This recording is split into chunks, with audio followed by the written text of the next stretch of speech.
오늘도 행복한 하루가 여러분과 함께 하려고 기다리고 있습니다.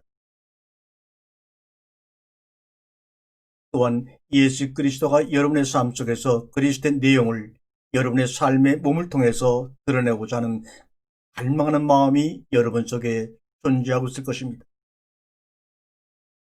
예수님이 지금으로부터 한 2000년 전 3년의 공생애를 마치시고 십자가에 달려 돌아가셨습니다. 그리고 부활하셨습니다. 부활하신 그 예수님이 지금 2000년이 지난 이 시점을 바라보게 되면 어떠한 모습으로 바라보고 계실까? 에루살렘아 에루살렘 하면서 에루살렘을 보고 우셨던 그 예수님의 그 심정과 눈물이 이 시대의 지구를 바라볼 때 그 눈물이 똑같이 흐르지 않을까 하는 생각입니다. 예수님을 십자가상에서 2000년 후에 이렇게 예수를 주님이라고 믿는 기독교가 번창할 것이라고 예상은 했을까? 하나님 아버지와 너희가 하나가 되고 내가 그 안에 함께 존재하기 원하시는데 인간들이 원자라고 스스로 원자를 만들어 놓고 죄에서 구원하기 위해 내가 이렇게 십자가에 죽을 수밖에 없다고 얘기를 하면서 종교를 만들어 갔을 것이라고 상상을 했을까? 여러분, 한번 그 예수님의 마음을 한번 따라서 한번 여행해 보시죠. 이스라엘 나라가 마지막으로 그 숱한 애굽과 아시리아와 바벨론과 그리스와 이렇게 많은 나라들에게 정복을 당하며 나라가 망해가다가 마지막 AD 70년 예수님이 돌아가신 지 한 근 40년가량 지나서 완전히 로마에게 멸망당해 전 세계로 뿔뿔이 흩어지는 날을 맞이했죠. 그리고 엘레사렘 성전도 완전히 망가지고 그 안에 기물도 파괴가 되고 그 안에 돼지를 잡아다가 바치는 그러한 정말 있을 수 없는 일이 발생되었습니다. 그리고 콘티넌트 상제에 의해서 313년 다른 종교 중에 하나로 인정받고 핍박이 멈추는 그 300년의 기간 동안에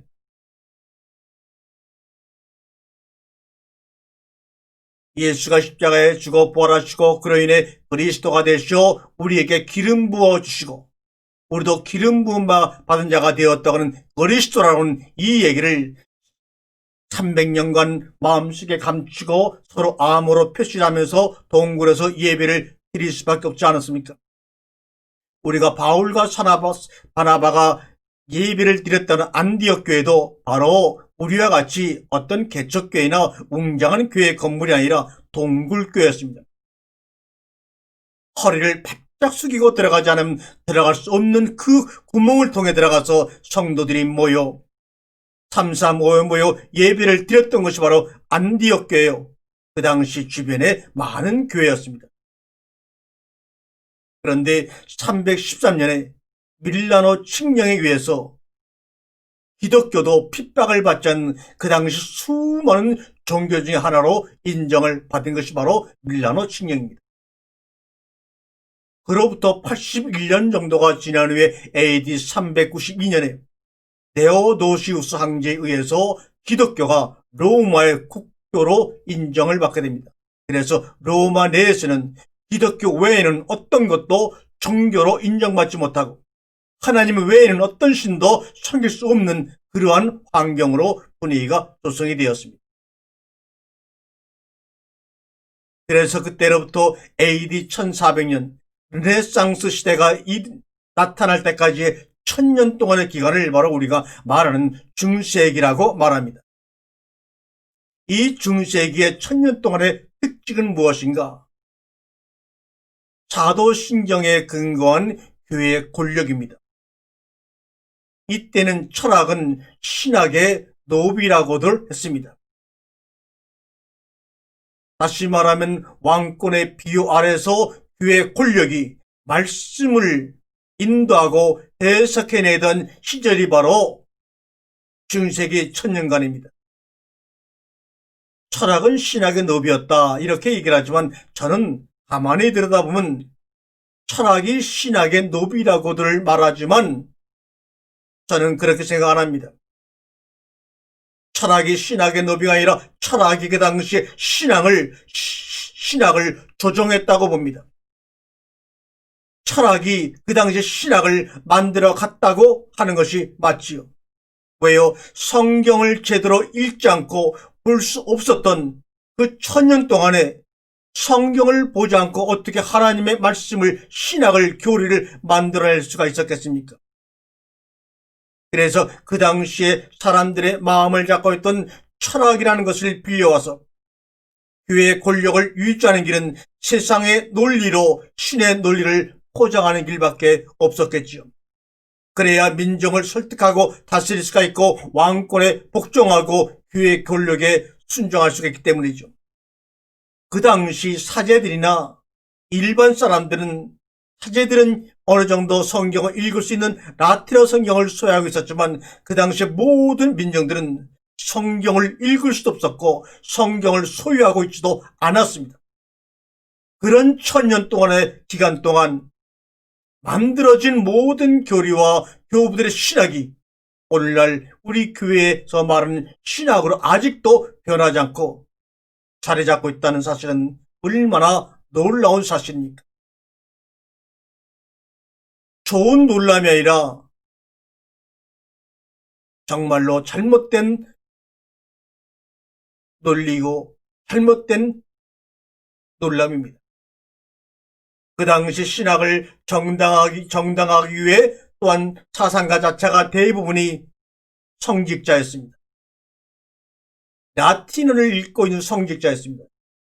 지금도 카톨릭 교회는 자기가 개별적으로 나름대로 성경을 해석하여 설교하는 것이 아닙니다. 이미 주어진 교리와 교부들의 신학에 따라 만들어진 설교를 하고 있을 뿐입니다. 그 당시 중세 1000년 동안 철학을 빌려와서 하나님 말씀을 해석했던 그 당시의 신학의 전형적인 모습은 바로 듀얼리티, 이원론, 이원성입니다. 모든 것이 다 이원론적으로 구조가 되어 있고 이원론적으로 해석하였습니다. 성직자와 비성직자, 하나님의 나라와 세속의 왕국, 영과 이성, 육과 정욕, 천사와 악마, 원죄와 제사함, 이런 논리 가운데서 이 논리가 성경에서 나온 것이 아니라 세상 다른 종교와 세상의 철학에서 나왔던 것입니다.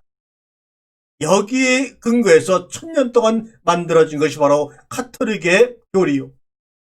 그 교리를 거의 탈피하지 못하고 1500년에 종교개혁이 일어났지만 시스템의 개혁일지 모르지만 말씀의 개혁은 아니었습니다.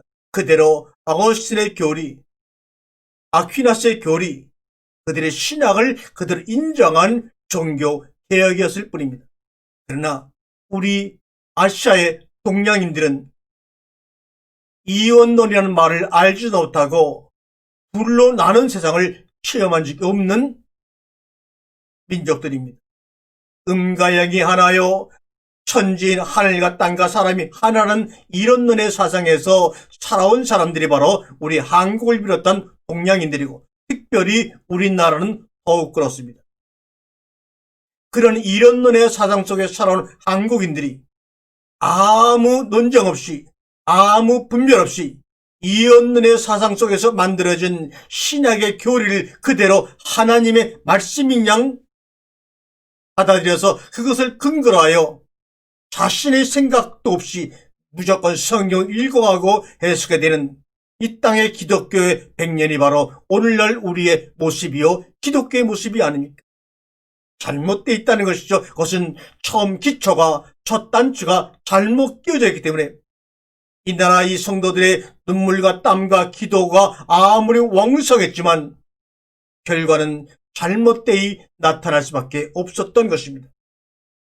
이런 구조 속에서는 이원성과 이원론의 구조 속에서는 사람이 자기가 살아있는 기쁨을 느낄 수가 없는 것이죠. 이것이냐 저것이냐 여기서 판단할 수밖에 없다면 기쁨을 느낄 수가 있겠습니까? 이언론을 주장하면서 모든 것은 시공을 벗어나야 가능하다고 합니다. 죽어서야 그것을 느끼고 체험하고 상급을 받을 수 있다고 합니다. 모든 것은 다 하늘에 있다고 합니다. 땅과 하늘을 둘러 나눠놓고 그 모든 것은 하늘에 있는데 하늘에 가기 위해서는 죽어야 하는데 죽기 전에 충성하고 헌신하고 숭배해야 한다고 말하는 것입니다. 그동안 1000년 동안 그들이 말한 신학은 죽어 부활 후에 맛볼 수 있는 것이었습니다. 특히 원죄와 죄사함이라는 구조 속에서는 자기가 이 땅에 던져진 태어난 이유를 알고 기쁨을 누리기는커녕 알 수 없는 구조로 만들어버리고 말았습니다. 아무리 철학, 신학적으로 수천 년을 따지고 연구해 왔어도 꽝이 아닙니까? 자기가 살고 있는 현재 이 세상은 안 보고 보지 못하고 오직 죽어서 예루살렘성, 시온성, 가나안만 바라보고 가는 거지요. 이것이 옳다고 지금까지 우리를 미혹했습니다. 그런데 우리 하나님은 그렇게 말씀하지 않았어요. 창세기 1장 1절에서 내가 하늘과 땅을 창조했다 태초에 라고 충무리에 선언하시고 증거하시고 계신 하나님이 왜 우리를 이 땅에 살도록 하셨을까요? 이 땅에 살다가 제사함을 받아 죽어야지만 그 나라 가서 기쁨을 누리고 하나님을 볼 수 있다면 왜 하나님이 이 땅에서 우리를 살도록 하셨을까요? 죽음 후 부활한 세상만이 좋은 것이라면 말입니다. 이것이 수천 년간 철학과 종교 등에서 답을 못하고 있던 내가 누구인가에 대한 것을 모르는 이유입니다. 내가 누구인가에 대한 답도 낼 수 없는 2000년 동안의 신학과 교리라면 이제는 벌써 던져야 합니다. 내세를 갈망하는 열정이 십자군 전쟁으로 연결된 것이지요. 이때 십자군 전쟁에 참여한 상인계급의 등장으로 인해서 르네상스 시대가 열리게 된 것입니다. 강자가 약자를 침탈하는 왕권과 교회 권력을 유지하기 위한 십자군 운동, 안에서 썩어 굽는 것을 바깥으로 시선을 돌려서 자신들의 권력을 유지하려고 했던 한 일정으로 십자군 전쟁이 일어난 것입니다. 여러분, 한번 자세히 성경을 보세요. 특별히 구약 39권을 보세요. 모세 5경만 빼놓고 창세기, 출애굽기, 레위기, 민수기, 신명기만 빼놓고 말라기까지 전부 다 모든 구약은 바벨론의 포로로 끌려가서 저술된 것입니다. 바벨론의 유수라는 것이 뭡니까? BC 586년에 바벨론의 느부갓네살 왕이 남유다 전체를 멸망시키고 그 사람들을 바벨론으로 끌고 포로로 끌고 간 사건을 말하는 것입니다. 그렇다면 유대교라는 것도 바벨론의 포로로 끌려가기 전까지는 이 땅에 존재하지 않았다는 것입니다. 모세오경은 정말 사람이 살 수 없을 정도로 척박한 환경 속에 광야에서 해방의 감격과 기쁨 속에서 기록되어졌습니다. 그래서 애굽에 있던 굳은 마음을 다 내어버리고 깨어버리고 새로운 생각, 새로운 마음을 만들어가던 감격의 순간에 우리에게 주어진 것이 바로 모세오경입니다. 그런데 그 나머지 성경은 모세오경이 광야에서 새로운 마음으로 하나님을 만나는 감격 속에 지어진 것과는 반대로 최악의 고난과 절망 속에서 기록된 것이 바로 구약의 모든 성경입니다. 모세오경만 빼놓고요. 이때 이들의 마음이 어떻냐고 성경은 말합니다. 그들의 마음이 돌같이 굳은 마음이라고 말합니다. 기초가 트라우마 가운데 트라우마가 만들어지는 과정 속에서 배타적이고 저주적이고 초월적인 그러한 환경 속에서 구약이 기록되었습니다. 또 바벨론의 포로에서 벗어나자마자 다시 또 페르시아에 다시 지배를 받는 과정 속에서 이 어려움과 고통과 절망을, 그 원인을 이언론으로 해결하라고 하는 기초 속에서 구약이 저술되었습니다. 특별히 이언론으로 신학의 논리가 만들어진 것은 바로 뭡니까? 페르시아의 조로아스터교의 이언론이 결정적인 영향을 미쳤습니다. 그때 만드는 신앙이 바로 에스라 신앙입니다. 에스라, 니에미야, 역대기, 하입니다. 이때 만드는 신학의 사상이 교부들을 통하여 지금까지 중세 1000년을 지나면서 우리 기독교에서 올바른 교리와 신앙으로 포장되어 지지를 받고 있는 것입니다. 이제는 여기서 벗어나야 합니다. 신학과 교리는 성경의 창작물입니다. 이제는 그런 인간들의 창작물에서 벗어나 하나님이 말씀하신 참된 로고스를 만나야 합니다. 그 로고스 안에 있는 생명을 얻어야 합니다. 그것이 구원입니다.